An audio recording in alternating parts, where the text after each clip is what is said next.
So hello students, in this video we are going to start our next topic and the topic is International Olympic Committee. So इसका short में क्या नाम है IOC. ठीक है, ये क्या है इंटरनेशनल ओलंपिक कमिटी हमारी. इसका क्या ये क्या करती है ओलंपिक के लिए, तो ये सबसे बड़ी हमारी कमिटी है. ओलंपिक कमिटी सबसे बड़ी यही कमिटी है. हमारे ओलंपिक में जो कुछ भी होता है, जो भी चीज़ें ऑर्गेनाइज करवानी होती है, जो भी रूल्स बदलने होते हैं या फिर जो भी रेगुलेशंस लाने होते हैं, वो सारी की सारी चीज़ें क्या कौन करता है, हमारी IOC करती है. हमारी इंटरनेशनल ओलंपिक कमिटी ही सारी की सारी चीज़ें डिसाइड करती है. इसका ही वो सारा का सारा काम है कि हमारा ओलंपिक में हमारे ओलंपिक के मैचेस कहाँ पे होने हैं, कब होने हैं, उसमें कौन से रूल्स लाने हैं, उसमें कौन से रेगुलेशंस लाने हैं, कौन से उसमें जो भी हमारे रूल्स रेगुलेशंस में चेंजेस लाने हैं. तो वो सारी की सारी चीज़ें जो है वो कौन डिसाइड करता है, हमारी इंटरनेशनल ओलंपिक कमिटी ही डिसाइड करती है. ओके, सो पढ़ते हैं आगे. International Olympic committee IOC is the supreme authority of the Olympic movement, formed in June 1894. जो हमारी ओलंपिक जो हमारी IOC है ये कब फॉर्म हुई है, 1894 में. अगर आपसे पूछा जाए कि IOC कब बनी, in which year, the year is 1894. Okay, it fact as catalyst for collaboration between all parties of the Olympic family, from the National Olympic Committees, the International Sports Federation, the athletes organizing committees for the Olympic Games, the sponsor or the partner, the board card partners and United Nation agencies. The okay, so क्या ये जितनी की जितनी आपको यहाँ पे short forms दिख रही है ना, NOC, ISF, OCG, OCOG, ये जितनी भी आपको फेडरेशन दिख रही हैं या फिर जो भी ऑर्गेनाइजेशंस दिख रही हैं, जो भी नेशनल कमिटीज़ देख रही हैं, ये सारी की सारी चीज़ें, ये सारी की सारी किसके अंडर में आती हैं, इंटरनेशनल ओलंपिक कमिटी के अंदर में ही आती है. हमारी नेशनल ओलंपिक कमिटी जो है, इंटरनेशनल स्पोर्ट्स फेडरेशन जो हमारा है, या फिर जो हमारी organising committee for the Olympic games है, ये सारी सारी किसके अंडर में आती हैं, इंटरनेशनल ओलंपिक कमिटी के अंदर आती है. ये सारे के सारे जो भी रूल्स वगैरह होते हैं, सारे के सारे ये लोग करते हैं मिलके, बट उनको फॉरवर्ड कौन करता है, उनको लाता कौन है रियल में, वो हमारी IOC ही लेके आती. वो सारा का सारा जो भी इन्होंने फॉर्म किया होता है, वो सारा का सारा जो भी होता है, वो रियल में उसको फॉरवर्ड कौन करता है, उसे पास ऑन कौन करता है, उसे रूल्स रेगुलेशन में लाता कौन, उसे लागू कौन करता है, हमारी IOC ही करती है. ठीक है, जिसकी फॉर्मेशन कब हुई थी, जून 1894 में. कब हुई थी, इन which month, June. In which year, 1894 में हुई थी. ओके, तो ये हमारी इंटरनेशनल ओलंपिक कमेटी का काम होता है कि कोई भी रूल्स रेगुलेशंस, मैचेस कहाँ पे होने हैं, हमारी ओलंपिक कहाँ पर होनी है, इन विच सिटी होनी है, वो सारा हमारा IOC डिसाइड करता है. ओके, सो हम बात करते हैं अब कि द रोल ऑफ IOC. अब हम बात करते हैं जो हमारी IOC है उसका रोल क्या है, उसका रोल क्या है. The first role is to encourage and support the promotion of ethics in sport as well as education of youth through sports and to dedicates its effort to ensure that in sports the spirit of fair play prevails and violence is banned. So ये क्या कह रहा है, हमारा first point क्या कह रहा है, हमारा फर्स्ट पॉइंट हमारा ये कह रहा है कि जो भी कमिटी होती है वो प्रमोट करती है किसी भी ऑर्गेनाइजेशन को या कोई भी sports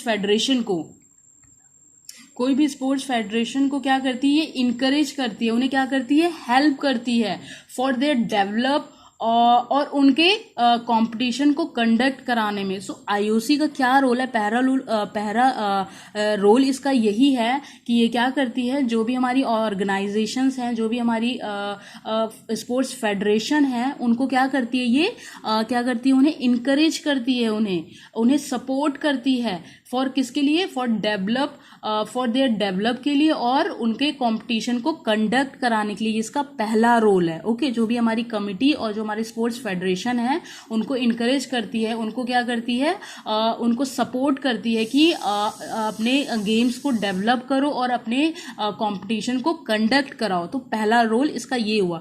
and the second role is what, to encourage and support the organisation development and coordination the sports and sports competition.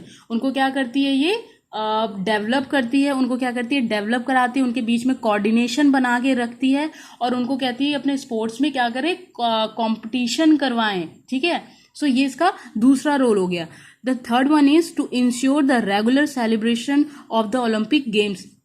The third role is what, ये चीज डिसाइड करती है कि जो भी हमारे ओलंपिक्स हो रहे हैं वो कंटिन्यू हो रहे हैं कि नहीं हो रहे हैं। ठीक है, जैसे 2020 का हुआ तो 2024 वाला ओलंपिक हो रहा है कि नहीं हो रहा है, तो वो सारी की सारी चीजें भी यही देखता है, यही कंडक्ट कराता है, इसी की रिस्पॉन्सिबिलिटी होती है।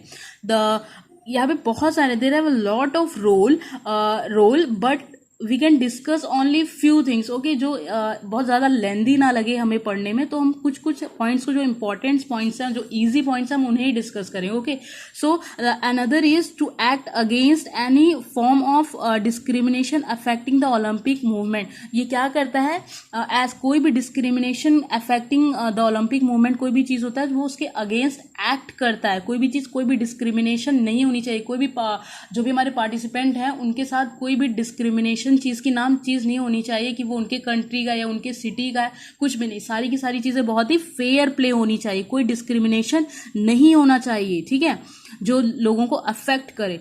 The another is to encourage and support the promotion of women in the sport at all level and in all the structure with a view of implement the principle of equality of man and woman। इन्होंने क्या कहा, इसका ये भी role है, ये encourage करता है, सपोर्ट करता है किसको, हमारे वुमेन्स को क्या करता है, ये प्रमोट करता है कि वो भी मैंस की तरह ही, मैन टू मैन की तरह वो भी हमारे ओलंपिक में परफॉर्म करें, वो भी उसी में उसी इक्वेलिटी के साथ वो भी परफॉर्म करें, वो भी उसी तरीके से पार्टिसिपेट करें। ये रोल भी हमारी AIOC का ही है। The another is to lead the fight against doping in sports. आपको प्रीवियस वीडियो में मैंने डिस्कस करा था कि ये क्या करता है, फाइट करता है कि कोई भी पार्टिसिपेंट विदाउट डोपिंग होना चाहिए, वो डोपिंग के केस में नहीं आना चाहिए, वही वो उसमें पार्टिसिपेट कर सकता है। Okay, the another one is to encourage and support measuring protecting the health of athlete. ये क्या करता है, जो भी हमारे स्पोर्ट्स एथलीट्स होते हैं उनको क्या करता है, इनकरेज एंड सपोर्ट करता है, major protecting the health of athlete को लेके, उनकी हेल्थ को लेके क्या करता है, उन्हें इनकरेज करता है, उन्हें सपोर्ट करता है। The another one is to oppose any political and commercial abuse of sports and athlete. वो क्या करता है, टू अपोज करता है, उनको उनके अपोज रहता है, उनका विरोध करता है। Any political and commercial abuse, अगर उन्हें कोई भी पॉलिटिकल या फिर कमर्शियल तरीके से कोई भी अब्यूज कर रहा है ऑफ स्पोर्ट्स एंड एथलीट्स को, तो वो उनका क्या करता है, उनको क्या करता है, अपोज करता है, उन्हें रोकता है, उनका विरोध करता है। The last one is to encourage and support the development of sports for all. क्या करता है, इसका सबसे मेन काम क्या है, जो आपको मैंने फर्स्ट लाइन से बता दिया कि ये इनकरेज करता है, सपोर्ट करता है और डेवलप, किन चीज़ों में सपोर्ट और इनकरेज करता है, development of sports for all. Sportsman sports को डेवलप कराने के लिए ये इनकरेज करता है और क्या करता है, सपोर्ट करता है कि हमारा स्पोर्ट्स किन किन तरीकों से डेवलप हो सके, हम ऐसी कौन सी चीज़ें करें जिससे हमारे स्पोर्ट्स और ज़्यादा डेवलप हो सके। तो ये किसके रोल थे, हमारे IOC के हमारे ये रोल्स थे। ओके।